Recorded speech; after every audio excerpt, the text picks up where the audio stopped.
tous. Nous revoilà pour l'épisode 2 de FarmSpot. Et c'est avec grand plaisir qu'on le lance. Après un petit succès assez satisfaisant pour le premier. Je sais pas si tu as eu des retours, toi, Jedi. Moi, j'en ai eu quelques-uns. Ouais, déjà, on a fait 650 écoutes au total sur le premier épisode, ce qui est quand même pas mal. Je me dis que d'ici le deuxième ou le troisième, on pourra faire au moins 1000 écoutes, ce serait trop bien. Et oui, j'ai eu plein de retours, j'ai eu plein de questions. Pokémon, ça a l'air d'être un sujet qui a vraiment, qui a vraiment intrigué les gens. J'ai des gens qui m'ont posé des questions type moi, je suis pas fan de Pokémon, mais je suis un gros fan de Dragon Ball. Est-ce qu'il y a la même mouvance sur Dragon Ball? Et en fait, la réponse est oui. Avec les J'ai figurines ou rien à voir? Non, non, avec les cartes, Ah oui, ok, d'accord. de collection, tu les fais grader, il y a de la rareté, tout ça. Il y a peut-être moins de volume de recherche de la part des investisseurs, mais il y a quand même de la recherche et il y a quand même des prix intéressants, il y a de la spéculation. Il y a même quelqu'un qui a carrément contacté PCA, la société qui grade des cartes, Mhm. parce qu'il a des centaines de cartes chez lui et du coup, il s'est renseigné juste après le podcast, donc c'est super cool.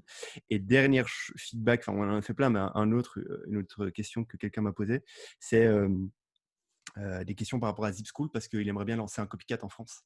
Donc, Mhm. on aura possiblement fait naître un prochain Zip School français. Ce serait trop bien. Donc, voilà. Et est-ce que tu veux qu'on parle du groupe Ouais, Oui, oui, on peut parler du groupe, vas-y. c'est ça. Ben, en gros, vous avez parlé un peu d'un groupe qu'on voulait lancer pour que vous puissiez poser des questions, vous entraider et potentiellement créer de la valeur aussi entre vous. Et je pense qu'on va le créer, ce fameux groupe, avec toutes les questions que j'ai eues. Je sais qu'il y a des gens qui m'ont posé des questions qui pourraient potentiellement répondre à d'autres personnes qui m'ont posé des questions. Du coup, je pense qu'on va le créer, ce groupe. D'ici la sortie de cet épisode, je pense qu'on va le sortir lundi. On va voir, mais normalement, ce sera lundi matin. On aura normalement créé le groupe. On va essayer. Ouais, bah, Cool. oui, il faut avoir la masse critique pour pouvoir le faire, mais je pense que là, les stats sont assez positives. Grave. Moi, j'ai eu quelques feedbacks aussi, notamment que ça avait l'air d'être une conversation entre potes et qu'ils étaient comme une troisième personne dans un divan un peu plus loin.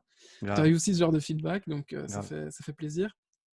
Euh, qu'on mette aussi les liens en description, Ouais. peut-être en dessous de la vidéo YouTube, etc. Du coup, ça, on va le faire d'office. C'est un easy move pour nous.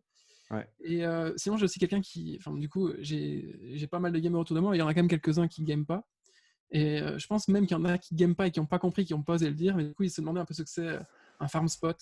Ouais. Alors, on a tous les deux joué à World of Warcraft. Jedi, il paraît qu'il y joue encore un peu, de temps en temps. Et, euh, et donc, un farm spot, en fait, c'est vraiment un endroit, une zone dans laquelle un joueur dans les MMORPG euh, vient pour, soit pour level up, soit pour trouver des objets rares, ou tout simplement pour recueillir des objets courants aussi. Hein. Le Il y a revendre et d'autres trucs, s'enrichir. ouais, Ouais. ouais, ou s'enrichir, ouais, du coup, ouais, avec récolter de la monnaie du jeu, etc. Donc c'est vraiment une zone où il y a le plus d'un de ces critères qui est rassemblé, et du coup tout le monde y va. Et ça s'appelle une farm spot. Et nous, la farm spot qu'on voit ici, c'est Internet, quoi. C'est vraiment Grave. le centre névralgique. Exactement, exactement. Ok, ok, ok. Bon, voilà, on se lance. Moi, j'ai, moi, j'ai une petite question à te poser. J'ai reçu un email la semaine passée de ta part. Juste Ah, après le chien. podcast, j'ai reçu un email de ta part avec plusieurs bullet points et un peu un descriptif. Enfin, alors, je vais pas aller dans les détails parce que peut-être que enfin, ça n'a pas lieu d'être. Tu me le diras. Mais en gros, ouais, tu as décrit un peu ce qui s'est passé dans ta vie ces derniers temps et comment tu voyais les prochains mois, potentiellement les prochaines années. Et donc, ça fait plaisir d'avoir reçu cet email parce qu'apparemment, tu l'envoies à une shortlist à certaines personnes bien spécifiques. Et je voulais juste te poser la question, tiens, pourquoi tu as fait ça? De qui est composée cette shortlist? Alors, tu n'as pas besoin de mentionner des noms, tu vois, mais Mhm, mhm. est-ce que c'est de la famille, des potes, des connaissances, des gens que tu estimes et pourquoi tu fais ça? Je serais assez curieux de voir parce que je trouve que c'est une bonne, enfin, en tout cas, moi, je trouve que c'est une bonne pratique pour se tenir accountable, comme on dit en anglais, c'est-à-dire essayer d'avoir toujours une responsabilité envers quelqu'un quand on lui dit qu'on va faire quelque chose. Et pour le coup, ça nous met un peu de pression. Et moi, en tout cas, j'ai besoin de ce genre d'accountability Et je serais super curieux de savoir toi pourquoi tu as fait ça. Et Bah, exactement pour les raisons voilà. que tu as citées. En fait, bon, bah, confinement oblige, on se retrouve chacun chez soi. En plus, dans mon cas, j'ai quitté Paris, sans doute momentanément, mais j'ai quand même quitté Paris pour aller rejoindre le vert de la campagne et de la nature. Et du coup, forcément, on se tient loin de tous les gens qui nous ont inspirés, qu'on a pu admirer ces dernières années. Et du coup, ouais, cette shortlist, elle est vraiment composée de gens que j'admire, ou aussi de gens qui ont toujours été ultra bienveillants vis-à-vis de moi, que ce soit dans des moments difficiles ou dans des moments aussi ultra positifs. Et ouais, j'ai une dizaine de personnes. Je veux pas, en fait, c'est ça qui est difficile, c'est que je veux pas que ça grandisse. Or, inévitablement, avec le podcast ou même avec des gens que je rencontre au jour le jour, cette liste va être amenée à grandir, tu vois, mais je veux pas que ça soit dénaturé. Donc, c'est vraiment un langage ultra ouvert, transparent, à la limite de la fragilité parfois au sens Nassim Taleb du terme. Euh, et donc voilà, c'est un petit peu le truc sur lequel j'ai bossé récemment. Et en fait, je fais un résumé de ce que j'ai fait ces dernières semaines, des grandes étapes que j'ai franchies. Et voilà, on aura tout le loisir d'en discuter peut-être de Ok. chaque étape plus tard. Et, et voilà. Mais oui, il y a des trucs qui se préparent, et notamment Grave. ce podcast qui est vraiment une étape. Enfin, en tout cas, à titre personnel, c'est vraiment une prise de risque pour moi, ce podcast. Non pas que j'ai quelque chose de plus à risquer que toi, mais plus parce que j'ai pas l'habitude de m'exposer comme ça. Et Ok, donc, ok. voilà, gros learning. Cool. Cool, cool, cool, cool. Et est-ce que tu veux qu'on parle du petit business que tu es en train de lancer ou ce sera pour un autre épisode? Ou tu veux Un déjà en parler autre un peu épisode, maintenant? ouais, un autre épisode, mais c'est un DTC, voilà, c'est un Ok, direct to donc c'est. consumer, et c'est dans la food, et c'est saisonnier, du coup ça tombe bien au vu de l'époque actuelle. Donc ça dure c'est un produit qu'on vend que de octobre à janvier. Et comme ça me garde la main active pour les prochains mois. Ok. Voilà. Mais au plaisir, on en fera un. En vrai, pourquoi pas faire aussi un podcast spécialisé dans la food. Je pense qu'il y a vraiment beaucoup de choses qui se passent. Bah, je sais, on a quelques anecdotes avec des chefs dont tu Ouais. voulais parler aussi. Je sais pas si ce sera aujourd'hui qu'on en parlera, peut-être. Ouais, si, on peut parler de ça. Ouais. On peut parler de ça. Les chefs, tu parles de mon pote qui a aidé un chef? Mhm. C'est ça, ouais, ouais, grave. En gros, pour vous faire l'histoire, j'ai un pote qui est très débrouillard, très touche à tout. Il est assez jeune, je crois même qu'il est plus jeune que moi, je suis pas sûr, mais vraiment, genre, il est brillant. Et il est fan de cuisine. Mais genre, il est ultra fan de cuisine. Et il cuisine extrêmement bien. Il fait toute la bouffe, il a fait chez lui. Il connaît les meilleurs ingrédients de tel truc. Et il est très fan évidemment de chef étoilé. Et il a même fait le tour de pas mal de restaurants étoilés de grande qualité dans le monde. Donc vraiment, genre, c'est un grand C'est une fan, vraie quoi. passion. Ouais. Et ouais, c'est une vraie passion. Et il s'avère que par pur hasard, il a été mis en relation avec un des meilleurs chefs de cette planète. Je ne m'en souviendrai pas le nom, mais c'est un grand chef qu'on a peut-être tous entendu, dont on a tous entendu parler.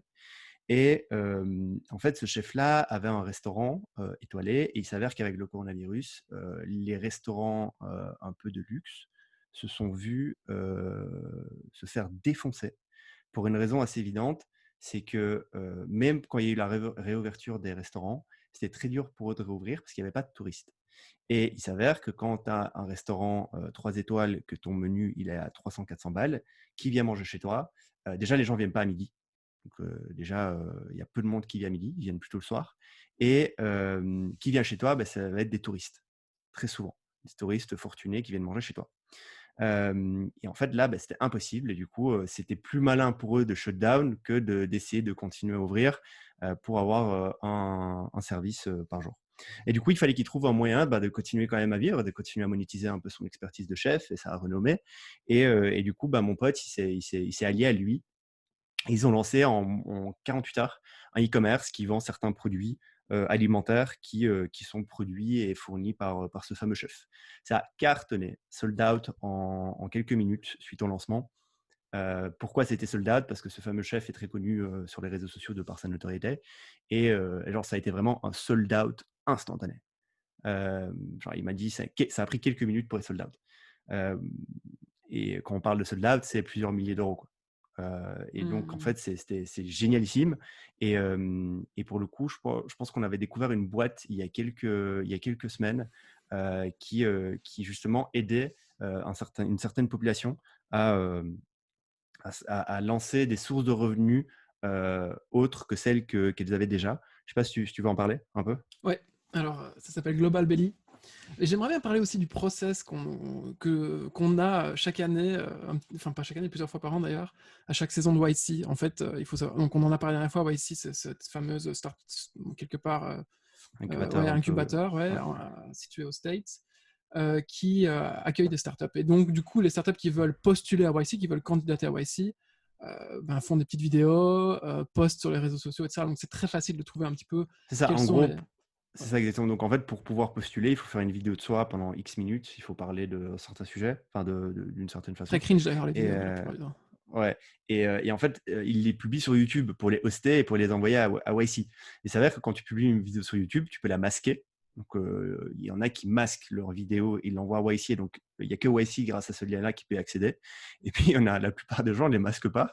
Et du coup, si tu es un peu malin avec quelques mots-clés sur YouTube, tu peux trouver toutes les interviews du batch qui vont arriver. Et donc, c'est peut-être dans ce cadre-là que tu veux dire que tu as découvert une boîte. Alors, ouais, moi, je sais bien que c'est toi qui vachement passe du temps à regarder les vidéos. Ouais. Moi, je suis plutôt sur Hacker News pour le coup. Donc, Hacker News, pareil, c'est aussi un site web, en fait, un petit peu start-upy. Enfin, pas start-upy, justement, plutôt. Enfin, quelque part, qui est connu de tous, mais qui est underground. Moi, je connais plein de gens à Paris qui sont dans les startups et qui sont même des CEO de startups et ils vont jamais sur Hacker News. Donc, c'est un petit peu axé dev, tech. Et startup, ouais. Mais startup plus pour les Amerlocs. Et du coup, toute personne qui est acceptée chez YC, enfin toute personne, il y en a quelques-uns qui, pour se présenter, font un post sur Hacker News. C'est facile, en fait, tu tapes YC, par exemple W 2020, et tu trouves dans la barre de recherche, comme résultat, toutes les startups qui ont candidaté à YC et qui ont été acceptées. Et c'est là-dessus, en regardant un petit peu les pitchs qu'elles faisaient, ces startups, que je suis tombé sur Global Belly.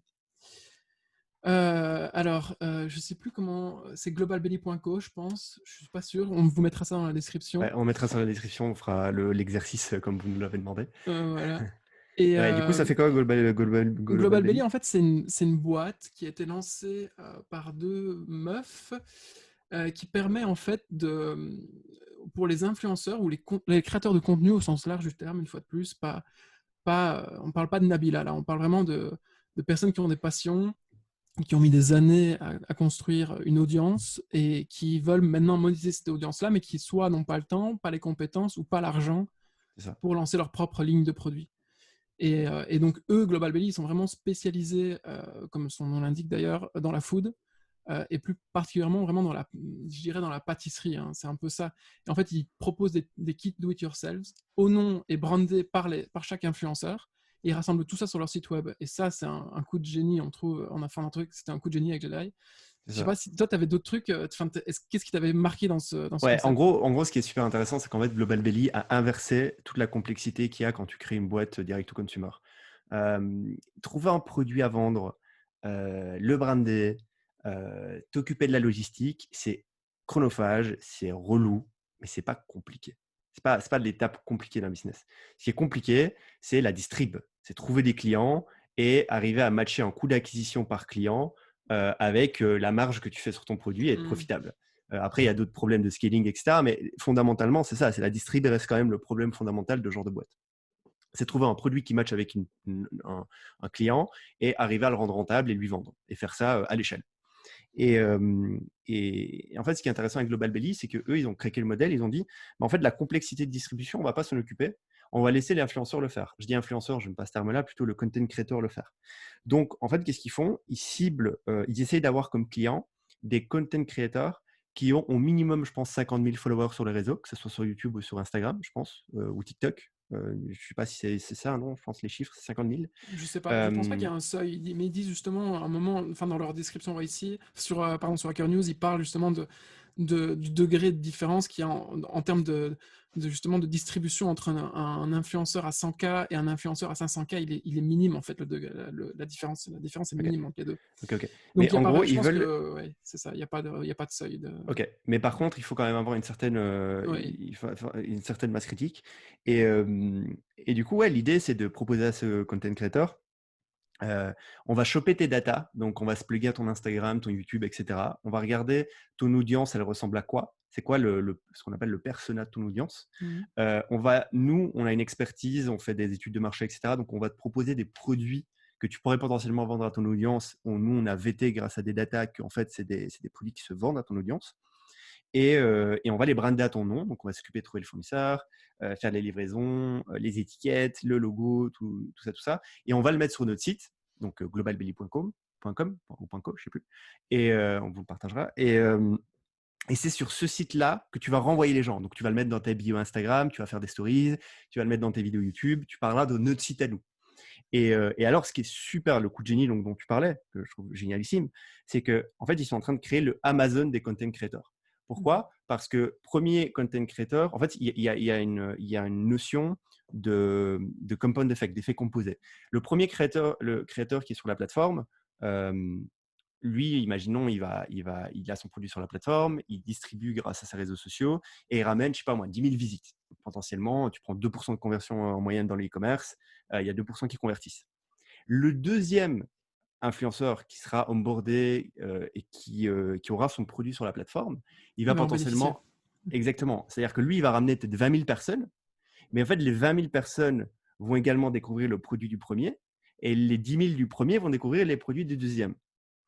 Et du coup, en fait, plus tu as d'influenceurs sur Global Belly, ça fait un effet composé, quoi. C'est génial. Parce que du coup, il y a du co-marketing, ils appellent ça. Ce qui te permet aussi dans les check-out du site de faire des upsells. Par exemple, si tu as une meuf qui vend un kit pour faire un gâteau, je ne sais pas comment, en fait, s'il y a quelqu'un qui a développé une spatule brandée qui est parfaite pour décoller le gâteau du four, du coup, dans le check-out, tu peux upsell avec cette spatule-là. Et c'est génial, c'est génial. Je trouve ça vraiment génial. Je trouve ça un vrai coup de génie, cette boîte. Et je pense que c'est réplicable dans plusieurs industries. Eux, Oui, ils ont du coup, ça a déjà ciblé existé en cosmétique avec Kylie Jenner, quelque part. ouais, C'est un peu l'initiatrice du mouvement. avec le direct to consumer. Ouais. Mais là, ce qui est Ouais. intéressant, c'est de centraliser tout ça. Ça, c'est vraiment Mhm. le truc qui est assez ouf. Et moi, qu'est-ce que je trouve aussi génial, c'est qu'à long terme, ils peuvent processiser ce processus-là. Pourquoi? Parce qu'actuellement, qu'est-ce qui se passe? Productiser ce Mhm. processus-là. Actuellement, ce qui se passe, tu es influenceur, tu discutes avec eux, ils font de la recherche de produits à vendre, ils contactent un fournisseur, ils dealent avec lui. Enfin, tu vois, il y a toute cette étape chronophage. Et moi, ce que je voyais intéressant, c'est que tu pourrais développer une application Shopify. Shopify qui est l'outil numéro 1 pour créer un e-commerce aujourd'hui. Tu as des plugins que tu peux rajouter à Shopify. Et en fait, eux, ce qu'ils pourraient faire, c'est développer une application Shopify qui intègre déjà toute la relation avec les fournisseurs et toute la logistique avec les fournisseurs. Et du coup, les content creators pourraient se faire du dropshipping, c'est-à-dire faire du e-commerce en stock automatiquement. Comment faire ça? Ils arrivent sur la plateforme, ils s'inscrivent, l'app Shopify se déclenche et leur dit, voilà, en fait, on a regardé tes datas, voici les fournisseurs avec les différents produits disponibles aux US. Choisis 101, je choisis la spatule. Super, upload ton logo pour qu'on puisse le graver. Tu upload ton logo. Et tout ça est directement en communication avec le fournisseur. Et le fournisseur, lui, il a accès au back-end de l'app où il reçoit, en fait, il y a Jacques, fan de gâteau avec 50 000 followers sur Insta, qui vient de demander de pré-booker 50 spatules, il faut que j'imprime ce logo. Et du coup, là, tu productises la partie un peu opérationnelle que Global Belly, normalement, met en place avec la relation fournisseur, etc., etc. Mm. Donc ça, je pense, c'est une deuxième étape. C'est une étape pour automatiser le process. Mais je trouve que c'est génial. Et qu'est-ce que tu penses parce que du coup, en fait, les gens qui suivent ces influenceurs-là, ils aiment bien parce qu'il y a un côté très original dans leur démarche. Tu peux pas faire un copycat d'un influenceur, c'est très compliqué. Chacun a sa Ouais. personnalité, chacun a sa façon de s'exprimer, etc. Comment toi, tu vois pas un peu un genre un dead end, enfin tu vois je sais pas comment on dit en français, un blocage au manque d'originalité du coup dans les produits si on fonctionne comme ça. Moi, c'est un truc qui me fait un peu peur. C'est de Je se pense, dire, OK, ouais. finalement, c'est juste du white labeling de produits, tu changes juste le logo, etc. Mais les gens, si tu suis deux influenceurs qui proposent la même spatule, mais avec un logo différent, c'est ridicule. Tu vois, comment tu fais? Clairement. Alors après, forcément, là, je pense peut-être au cas à part, mais en vrai, c'est une question que je me pose. Ouais. Bah, alors, déjà, ils ont commencé avec quelque chose d'intéressant qui sont les kits de recettes. Et ça, on va dire, chacun a peut-être sa popote interne, chacun a sa recette. Et du coup, si t'aimes X meuf qui fait des gâteaux à 100 000 followers sur Insta, tu vois sa recette en story, c'est sa recette à elle que tu veux avec ses ingrédients à elle. Et du coup, ils ont commencé par ça. Ils ont commencé par, tiens, on va t'aider à développer un petit e-book avec ta recette et à aller chercher les meilleurs fournisseurs pour le sucre, pour le machin, pour le truc. Euh, Oui, parce que du coup, les produits sont virtuels ou physiques, hein. Il y a pas, ouais, il y a les deux. c'est pas Ouais. forcément des Ils do-it-yourself. peuvent même vendre des cours, des e-books Mhm. ou des produits physiques ou n'importe quoi. Donc voilà, mais après, je pense que, deuxième élément, je pense qu'il n'y a pas de compétition entre eux déjà, parce que comme tu l'as dit, si moi je suis fan de X parce qu'il fait les gâteaux d'une certaine façon et qu'ils ont l'air alléchants, quand j'arrive sur la plateforme, je vais pour lui. Et alors, potentiellement, je peux découvrir un autre et tomber amoureux d'un autre et commander aussi le produit de quelqu'un d'autre. Mais à la base, je venais pour l'influenceur pour lequel je Mhm. suis venu et c'est son produit à lui que je veux, quoi. Donc pour moi, il n'y a pas une concurrence entre eux.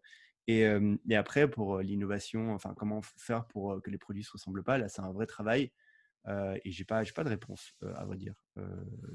C'est juste, faut faire gaffe à vraiment la fameuse analyse de marché qu'ils font dans leur première étape, pour vraiment qu'ils fassent ça super bien.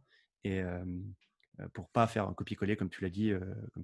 Et moi, je trouve que justement, ce qu'a fait mon pote avec le chef étoilé, je trouve ça génial. Et tu peux par exemple créer un global belly des chefs étoilés. Donc en fait, tu crées un global belly de luxe où les content creators qui distribuent, c'est les chefs. Et Mhm. les produits, c'est vraiment, tu as deux façons de voir les choses. Tu peux créer des produits brandés. Donc, imaginons, tu as un chef qui est super connu autour des sushis. Et pour couper les sushis, il faut un couteau spécial. Bah, ce chef, il pourrait dire, bah, moi, je connais le fournisseur qui fait ce couteau-là. Et on va graver dessus mon logo. Et du coup, tu auras le logo du chef Sushi Master. Mais tu peux aussi, par exemple, euh, faire des produits que ce chef-là utilise en termes de matières premières. Je pense à l'huile d'olive, par exemple. Si tu as un chef italien qui utilise une huile d'olive bien spécifique, il pourra faire en sorte que ce soit sa brinde à lui sur cette huile d'olive-là. Mhm. Et dans cette, Ce qu'ils font déjà la plupart du temps, d'ailleurs. ouais, d'ailleurs, ce qu'ils font déjà. Donc, ils passent par C'est juste des que là, tu le agents qui scales font ça. directement. C'est ça, Ouais. exactement. Euh, et Et en la vrai, je pense question, qu'il ouais, y a vas-y. moyen il y a moyen que ce soit assez large et qu'il y ait plein de produits et que la gamme soit assez large. Et la question qui fait mal, comment t'imagines le pricing? Comment t'imagines la relation business entre du coup le créateur de contenu et la plateforme? Et la plateforme, ouais, je sais C'est quoi, pas. c'est un cut classique, 10-15%? Là, je connais pas leur modèle. Je pense que ça doit être un cut. Sachant qu'il y a un gros travail opérationnel de la part de Global Belly. Il y a une Hmm. étude des data, il y a contacter les fournisseurs, il y a s'occuper de la livraison. Et donc, dans ce modèle-là, moi, je verrais le créateur de contenu comme minoritaire au niveau du cut. Je trouve que le créateur de contenu. Alors, il a fait un grand travail. Il a fait grossir une audience. On est d'accord. Mais, Ouais, il a un passif énorme, ouais. et c'est ça. Mais tout ce qu'il a à faire maintenant, c'est de distribuer. euh, c'est pas rien, hein, parce qu'il a créé cette audience, donc on est bien d'accord là-dessus. Détrompez-vous, enfin, ne me prenez pas. J'ai pas dit que c'était simple, C'est mais vrai. mais euh, mais du coup, ouais, je pense quand même que le travail le plus lourd, c'est Global Belly qui le fait. Donc au début, je pense que Global Belly devrait prendre un gros cut. Et Surtout au niveau du product design, en vrai, ça c'est le truc sur lequel elles insistent le plus dans leur post sur Hacker News. C'est vraiment le product design et distrib au sens logistique. C'est vraiment hard. C'est vraiment le truc, les centres de coûts, si tu les maîtrises pas et que tu les c'est rationalises ça, pas dès le début, c'est ça. ça Il devient y a une vraie directement monstrueux. expertise. Ouais. Exactement, il y a une vraie expertise de leur part. Et d'ailleurs, c'est aussi dans leur tagline, je pense. Toi, tu es créateur de contenu. C'est quoi? Arrête de te casser le cul à essayer de comprendre la logistique, les livraisons, les pricing, etc. T'occupe pas de ça. Crée ton contenu, distribue. Nous, on s'occupe du reste. Nous, notre expertise, t'as la tienne. Voilà. Euh, Chacun fait son truc. Ouais, c'est un Je trouve que truc, moi c'est. je me vois bien faire un truc comme ça. Ça peut être intéressant d'accompagner un ou deux influenceurs comme ça. Je connais Grave. quelques types qui le font. C'est intéressant. Et petite parenthèse, tu m'avais envoyé un screen de Sourcify Ça, c'est Ouais. aussi une boîte dont on parlera probablement plus tard. C'est vraiment intéressant. Ils productivisent vraiment. Pour le coup, eux, la relation avec les usines, particulièrement en Chine, en Asie. C'est ça. Donc, tu veux faire un produit, tu cherches un fournisseur sur Sourcify et on te le donne. Alors, eux, ils ont un business model qui est différent. Je pense que là, tu as un package avec un prix fixe plus quelque chose. Et un abonnement, probablement, parce que tout le monde essaye de refourguer son abonnement à tort et à travers dans le fond de la gorge de leur customer. Mais ouais, c'est vraiment intéressant ce genre de truc. Et by the way, ça rejoint complètement un autre sujet que tu voulais aborder, toi, quand on parle de créateur économie et de passion économie. Tu voulais parler de Je sais pas. Je sais pas du tout parce que quelqu'un nous a posé dans les Super Pire. commentaires. Est-ce que vous programmez vos. Est-ce que vous avez des scripts ou des choses comme ça? Pas vraiment. Non, non, Et non, on n'a du pas de coup, script. ok, tu veux qu'on parle de Super Pire. Super Pire. Si tu veux en parler, après on peut Ouais, en parler plus alors tard. non, créateur économie, je vais te parler d'un mec. Je vais parler de quelqu'un d'autre d'abord, je trouvais ça génial, mind-blowing. La semaine passée, j'étais sur Twitter, parce que oui, Twitter, j'aime beaucoup Twitter, et je vois que ça commence à s'affoler du côté des investisseurs US, surtout côté VC et crypto, et je me dis, merde, qu'est-ce qui se passe? En fait, il s'est passé un truc, il y a un gosse qui a 12 ans, qui s'appelle, j'ai même oublié son blaze, donc, pour vous dire, mais sur Twitter, c'est Investor, INVESTOR, tiré du bas 2. Donc, on vous mettra les liens, tout ça, pas de problème. Il a 12 ans. C'est un mec qui a 12 ans et qui a une chaîne YouTube depuis maintenant, depuis le début du confinement. Tous les jours, il fait des petites vidéos sur sa chaîne YouTube qui analysent des stocks, donc des actions en bourse. Et le mec te fait des vraies analyses profondes de marché. Il t'explique Shopify, ils ont fait autant d'EBITDA, ils ont autant, les centres de coûts c'est autant, les marges de l'année c'est autant, leur croissance c'est autant, leur taille de marché c'est autant, le price point c'est autant. Et genre le mec, il va super loin. Il a 12 ans. Il a 12 ans, je trouve ça génial. Il va super loin. Et il fait une vidéo par jour. Et en fait, il est fan d'un mec qui s'appelle Shamat. Shamat, c'est qui? Shamat, c'était, je pense, je dis pas de bêtises, le tout premier Head of Growth de Facebook. Donc, c'est un des mecs qui a pensé certains éléments de produits et de croissance chez Facebook qu'aujourd'hui, vous utilisez tous. Vous avez tous Et qu'il a utilisé. dénoncé après Et qu'il a dénoncé après d'ailleurs. sur son Prime. Et c'est aussi un mec qui est super méga riche. Pourquoi? Parce que déjà, il était dans les premiers chez Facebook. En plus de ça, il a investi très, très, très, très tôt dans les crypto-monnaies, surtout dans le Bitcoin. Il s'avère même, je ne sais pas si c'est vrai, il faudrait valider, qu'il a détenu à un moment donné 5% de la supply totale du Bitcoin. Je vous laisse Je imaginer un savais peu le pas truc. ça. Et donc, il a aussi un fonds d'investissement qui est gigantesque. Il est assez connu, il fait beaucoup d'interventions sur la CNN, BBC, enfin, voilà. Et du coup, donc en fait, ce gosse, il est fan de Shamat et il tag Shamat sur Twitter et lui dit: ouais, Shamat, je suis vraiment fan de toi. J'adorerais trop t'avoir sur ma chaîne YouTube. Et à ce moment-là, quand il dit ça, il a quelques centaines de followers quand même sur Twitter. Il a quelques centaines d'abonnés sur YouTube. Donc, il démarre vraiment très bas, quoi. Ça commence à s'affoler, les gens retweetent, ils like, etc. Shamat répond et lui dit: écoute mon petit, j'ai pas le message exact, je vous mettrai le lien. Écoute mon petit, t'as 12 ans, c'est inférieur à l'âge autorisé par Twitter. Tu devrais pas être ici. See you soon, quoi. Mais non, Du ça coup, faisait mal au cœur de voir ça. Je pense que du il coup, se ça fait. explique le tweet d'après. Mais oui, parce que Shamat se fait défoncer par les gens. Ils commencent à lui dire: ouais, mec, t'es vraiment horrible, t'es pas sympa ni rien. Et après, il rectifie, il dit: bon, les gars, ça va, je suis pas si méchant que ça. Si tu veux, envoie-moi demande à tes parents de m'envoyer un email. Et si ils me disent que t'es cool, que t'as pas de problèmes Ils donnent leur sociaux, accord, surtout. qu'ils donnent leur accord et que même toi, tu te sens bien, tu sais, 12 ans, faire plein de vidéos sur YouTube, être exposé, parler d'investissement à 12 ans. Voilà. Si t'es bien, je suis OK pour faire une vidéo avec toi. Je ne connais pas la réponse. Je ne sais pas si ça s'est fait. Tout ce que je sais, c'est qu'aujourd'hui, il a 21 000 abonnés sur Twitter. Il a plus ou moins 2000 abonnés, 2000 et quelques abonnés sur YouTube, mais surtout, il dépasse les 1000, 2000 vues par vidéo YouTube maintenant. Et ce qui s'est passé, tu as toute la scène investisseur tech qui a retweeté, qui a dit ce mec-là, allez le follow, il est trop malin. Il fait des analyses de stock qui sont plus smart que certains mecs qui passent sur les journaux spécialisés en invest. Donc voilà. Et c'est Mais moi, génial, génial, génial. Je trouve ça vraiment génial. Ouais. Qu'est-ce que J'aime pas t'aimes pas, trop, mais dis-moi? moi, c'est mon côté, du coup, européen catho qui a envie de faire des morales à tout le monde, de faire la morale à tout le monde, mais j'aime pas ce réflexe qui est vraiment américain de foutre des gosses partout. Alors, lui, il vient des UK, pour le coup. Je crois qu'il vient des Ah UK. merde, Et voilà, tu viens de me valider complètement. il a un vrai accent. C'est UK ou Irlande, je sais pas, mais il a un putain d'accent, il faut aller l'écouter. Mais moi, aller l'écouter. Mais moi, ce qui me fascine surtout, c'est qu'il a 12 ans, première chose. Deuxième chose, c'est qu'il fait ça avec une tablette. La qualité vidéo, elle est plus pourrie que la mienne. Déjà, la mienne n'est pas ouf, mais alors la sienne, elle est vraiment nulle. Son audio, il est plutôt pas trop mauvais. Et ses capsules vidéo sont très courtes. C'est des petites capsules vidéo où vraiment il fait straightforward, il te fait une analyse de stock et te dit, moi, je pense que ça, il faut acheter. Ou je pense que ça, il faut pas acheter. Et ces analyses, elles sont pointues. Vraiment. Il s'est fait reprendre plusieurs fois sur Twitter en mode, mec, tes analyses, c'est genre, tu tiens un truc, quoi. T'es smart, t'as l'œil. Tu vois, ton œil est sharp. Tu sais faire remarquer les opportunités.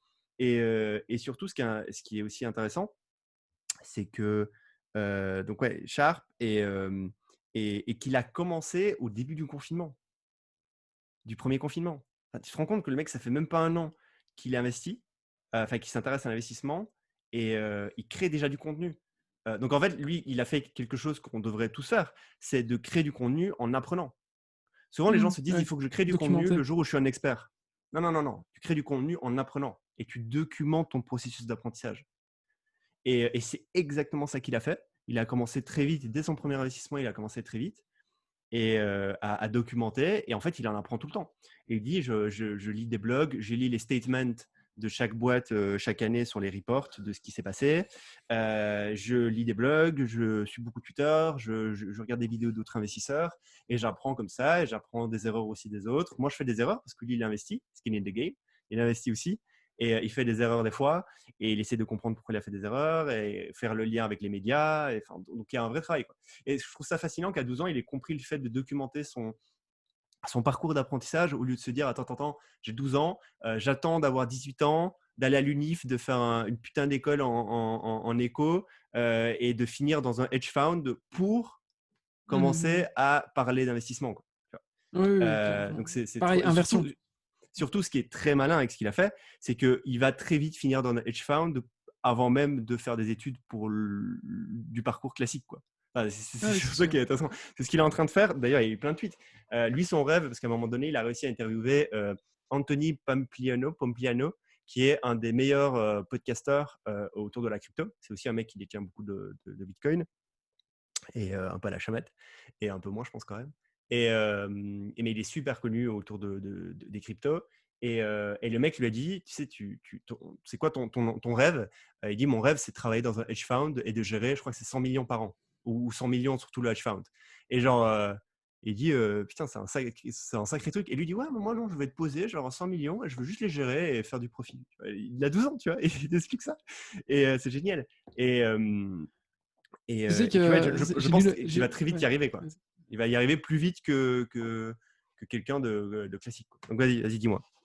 Je voulais juste rebondir là-dessus sur le pitch de Global Belly. Je pense que c'est sur le pitch. Non, c'est dans un article d'Hugo Anselm Ouais, qui parle des créateurs de contenu, la différence. Enfin, il fait toute une analyse bien précise. Et il donne la stat que je pense 80% des enfants aux States rêvent de devenir influenceurs et plus d'être astronaute. Et ça, je trouve ça assez ouf. Et ouais, ça rejoint complètement ton point. Et moi, ça m'a fait penser aussi à l'épisode Revolut. Plein de jeunes sur Revolut qui ont craqué l'accès via des fois sans ou avec l'accord de leurs parents pour investir quand ils étaient plus en mineur d'âge. Ça a fait les gros titres aux États-Unis, justement attends aussi quoi, pendant pendant la tu première peux vague. réexpliquer, j'ai pas compris. Ah, mais je sais pas à quel moment t'as lâché. Le Revolut, quoi, j'ai pas compris, je connaissais pas Sur- cette histoire, en Non, fait, c'est pas je viens de Revolut. l'histoire. Pardon, c'est Robinhood. Robinhood, ouais. C'est quoi Robinhood, Robinhood, ouais, du coup? voilà. Si tu peux Mais parler de Robinhood des rapidement. jeunes, des mineurs d'âge qui ont investi des quantités folles d'argent sur Robinhood pendant le premier confinement.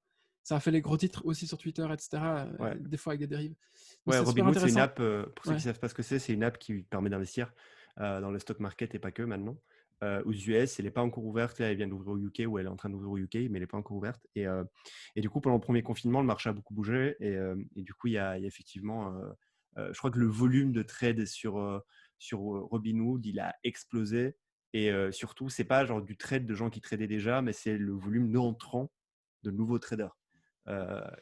C'était assez ouf. Et donc, effectivement, ouais, du coup, ouais, je vois le rapport et je me souviens de cette petite info, mais je n'avais pas creusé l'histoire des mineurs qui avaient craqué l'accès à Robinhood. Ok. Ok, Vas-y, ok. next projet. Toi, bah, vas-y, dis-moi, t'as pas un truc là tu veux me parler d'un truc? Ouais, bah, un truc tout simple, les infoproducts. Ça, c'est un truc qui était très à la mode à une époque, qui revient vraiment à la mode. Là, c'est un Airtable, pour le coup, d'un C'est mec quoi qui a recensé. l'infoproduct? Un infoproduct, en fait, c'est un produit où on vend juste du knowledge, pardon. Et du coup, là, c'est un Airtable. Donc, Airtable, c'est un Google Sheet, mais en plus sexy et en plus fonctionnel avec des accès API, etc. Il y a moyen vraiment de bien jouer avec ce tool. Et là, c'est un mec qui a recensé 200 tests ou 200 critères pour améliorer sa conversion sur son site web. Il était à la base freelance spécialisé dans la conversion, donc dans le marketing. Et il a recensé ces 200 réflexes en gros ça s'appelle du coup pour améliorer la conversion. Ça s'appelle swipe.page. Il a fait 9K en vendant l'accès à ce doc, à ce 9000 Airtable. euros. Ouais, 9000 euros. Et le truc le plus génial, en fait, c'est qu'il a documenté tout son process. Du coup, on reparle de ça. Il a documenté tout son process de learning, de la création du Airtable, des logs de tous ces tests sur un tool que j'ai découvert qui s'appelle IndieLog. Je ne sais pas si tu en as déjà entendu parler. Donc là, Jamais. c'est des indie hackers, donc des makers, des mecs qui font des petits tools dans leur chambre, qui se filment en temps réel. Enfin, pas en temps réel, du coup, ils se filment en train de développer en fait, ils partagent vraiment leur parcours et c'est vraiment super intéressant. Et ça rejoint un Attends, tool qui a quand tu été. dis ce film, ça veut dire quoi? Il filme Non, ils se quoi? filment genre vlog à la Gary Vee. Genre, ouais, salut, aujourd'hui, j'ai fait ça, j'ai fait ci. Ok, Voilà, ok. quels sont mes next steps. Ok, et donc cette plateforme-là, Indie, je sais pas quoi, là, Indie-log. elle te permet de publier enfin, Voilà, les tes vidéos. vidéos. Ok, Ouais, ok, je savais ouais, pas. exact. C'est vraiment. Enfin, du coup, je pense que c'est un truc qui est plus ou moins nouveau et ça permet en fait de créer toute une petite communauté quelque part de bêta-testeurs, de gens qui vont regarder ton tool, ou peut-être de gens qui sont intéressés. D'ailleurs, son premier client, ça a été le fondateur de IndieLog. Donc, c'est vraiment Ok. pour dire la force du truc. Et en fait, ça fait partie aussi d'un autre grand, je sais pas, un autre grand thème de tools qui sont sortis ces derniers temps. De plus en plus avec le remote, en fait, je sais pas si tu vois MakerLog ou WhipChat. Ouais. En fait, c'est vraiment des tools où tu logs tes avancées dans ton développement, Ouais, c'est dans, ça. dans tes Pour tâches ceux qui savent pas journalières. ce que ça veut dire, loguer et ce genre de choses, en gros, Hmm. les devs, par nature, ils documentent ce qu'ils font. Donc, quand ils Par codent et qu'ils nature. font des modifications. Ouais, en fait, quand tu es développeur et que tu avances sur un projet, tu pas juste une ligne droite. C'est un chemin boueux où il y a des chemins à gauche, à droite, etc. Et du coup, quand tu travailles en team et que toi, tu travailles sur un chemin et qu'un autre travaille sur un autre chemin, il faut documenter l'avancée sur ce chemin-là.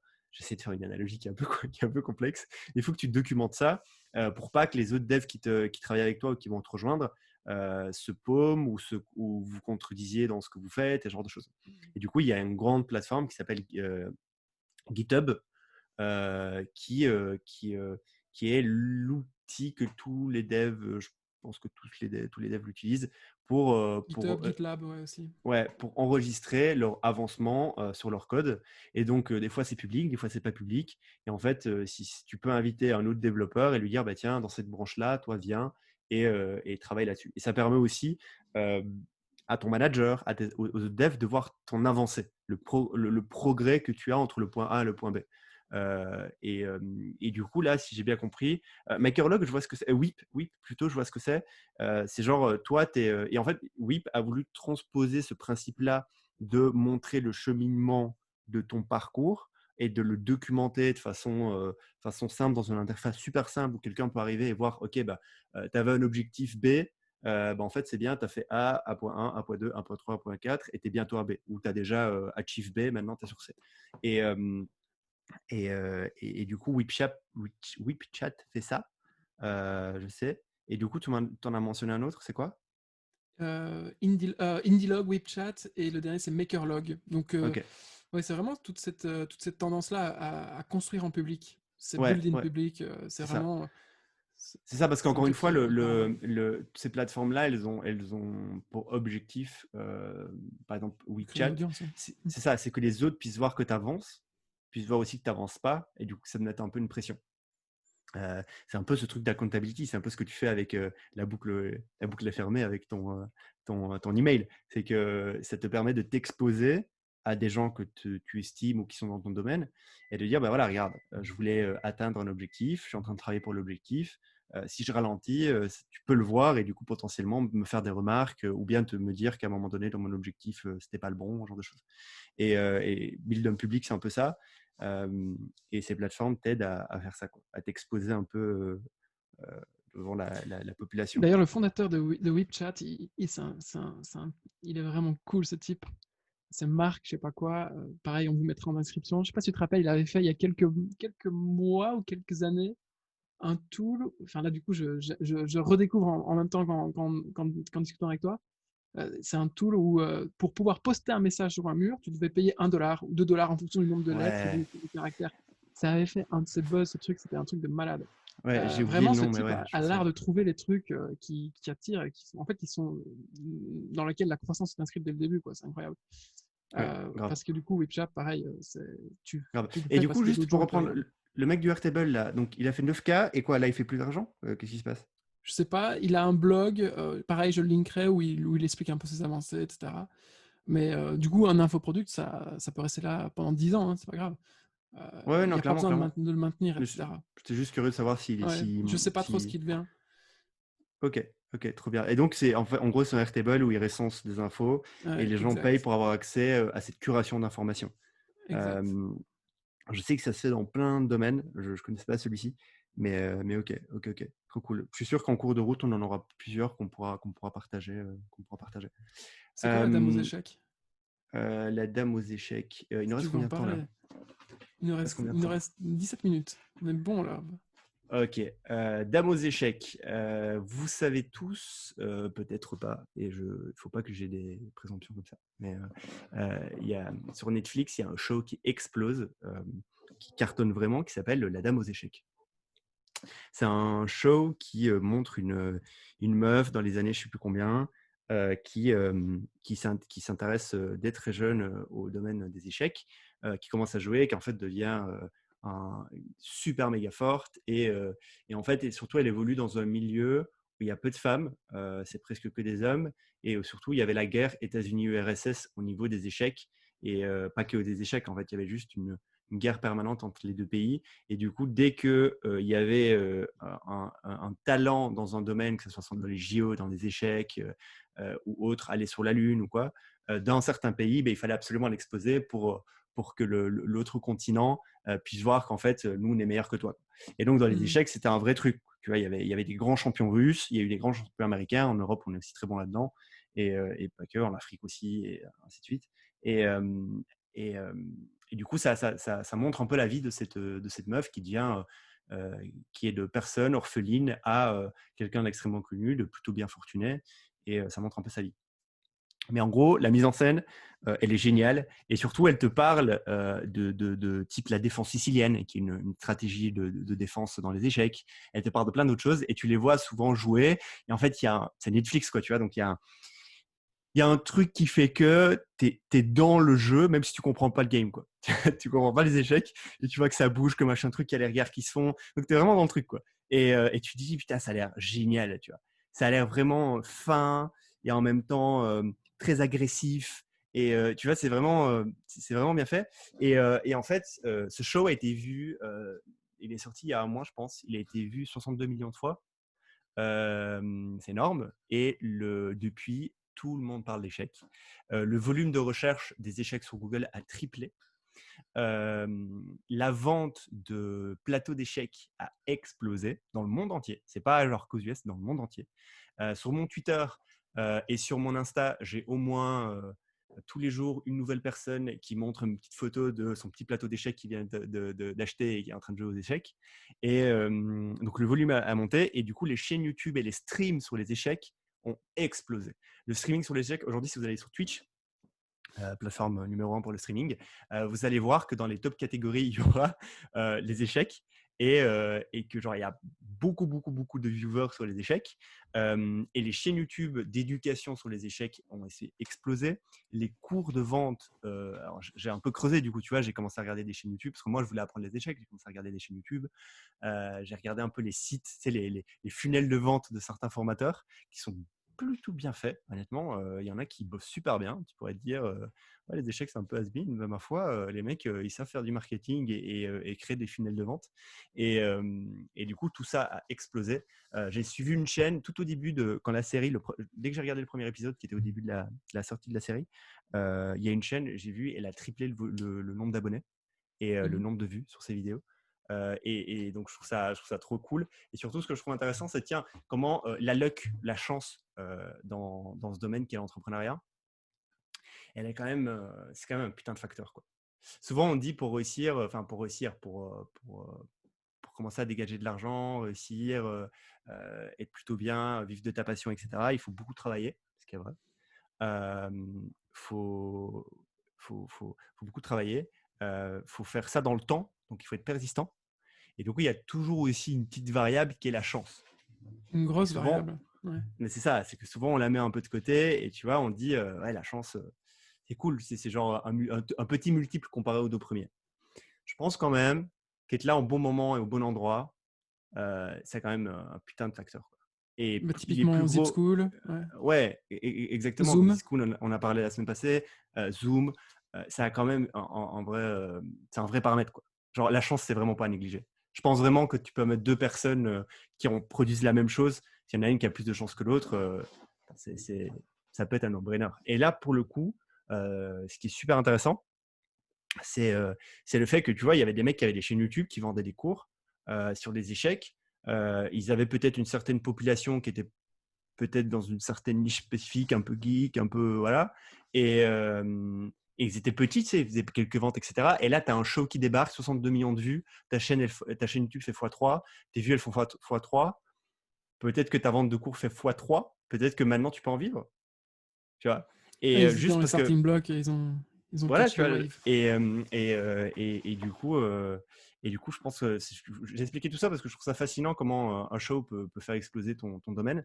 Et, et après, toutes les opportunités, je pense, dans les échecs, il y a moyen de faire plein de trucs. Il y a moyen de faire du coaching, il y a moyen de faire des cours groupés, il y a moyen de faire des zooms, il y a moyen vraiment de faire beaucoup de choses et je trouvais ça génial. T'en penses quoi, toi, de tout ça? Génial. J'ai pas encore regardé, ma meuf m'en a parlé, parce que du coup, vu que c'est une meuf, dans un monde d'hommes, ça parle à beaucoup de filles. Et elle m'en a parlé, du coup, je pense que je vais le regarder. Ouais, il est Euh, vraiment cool, tu vas voir. J'ai vraiment bien aimé. euh, la comparaison avec l'entrepreneuriat, ouais, est top. Enfin, dire être là au bon moment, ça c'est une grosse partie de la recette du succès. Et c'est fondamentalement vrai. Euh, Sinon, ouais, t'avais d'autres choses que tu voulais mentionner peut-être? Non, enfin si j'en ai d'autres, mais je sais pas si on a le temps en vrai. T'as pas un petit truc là que tu peux nous lâcher? Nous dropper un petit truc Allez, là? ok, d'accord. Alors, c'est lo2046.com, c'est génial. Donc, c'est des mecs et des filles qui ont, sur base de leur vision du monde dans 30 ans, ont designé un shop, un one-pager, c'est incroyable. Donc, tu descends la page pendant des kilomètres, où ils vendent en fait un abonnement. Enfin, il y a trois pricing plans. Il y en a un gratuit, un abonnement à 15 dollars par mois pour rejoindre la communauté. Et le troisième plan, c'est 100 dollars par mois pour recevoir des paquets tout au long de ta vie de tous les ustensiles, habits, vêtements, tous les produits en tout genre pour survivre en cas d'une catastrophe. Alors, du coup, là, ils sont en train de développer toute cette vision-là. Et ils ont commencé avec des trucs tout bêtes. Ils ont, enfin, des cordes. Mais c'est vraiment pour les designers, c'est vraiment très léché comme site web. Et c'est assez incroyable la vision qu'ils ont réussi à faire. Et le pire, c'est qu'ils le font du coup aussi en public. Ils ont des vidéos YouTube où ils se rassemblent. Ils sont 15 000 dans un Zoom. Ils parlent, etc. entre eux. Ils s'échangent des idées. Ils sont en train de designer un van. Ils designent des manteaux, des couvertures. Et c'est vraiment, enfin, du coup, Donc c'est un peu un Donc, truc ouais, apocalyptique, c'est ça? ouais, Ok, à la Mad Max. Donc tu te réveilles ok. demain, c'est Mad Max. De quoi tu as besoin? Tu as besoin de cette subscription de l'EO 2046.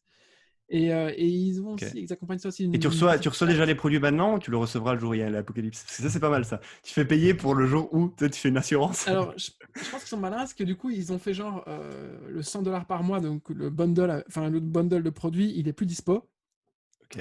déjà sold out. Par contre, l'accès à la communauté à $15 par mois est toujours là. Putain. Du coup, à mon avis, ils se financent juste en faisant ça, mais en vrai, c'est ballsy et j'aime bien en fait la vision très.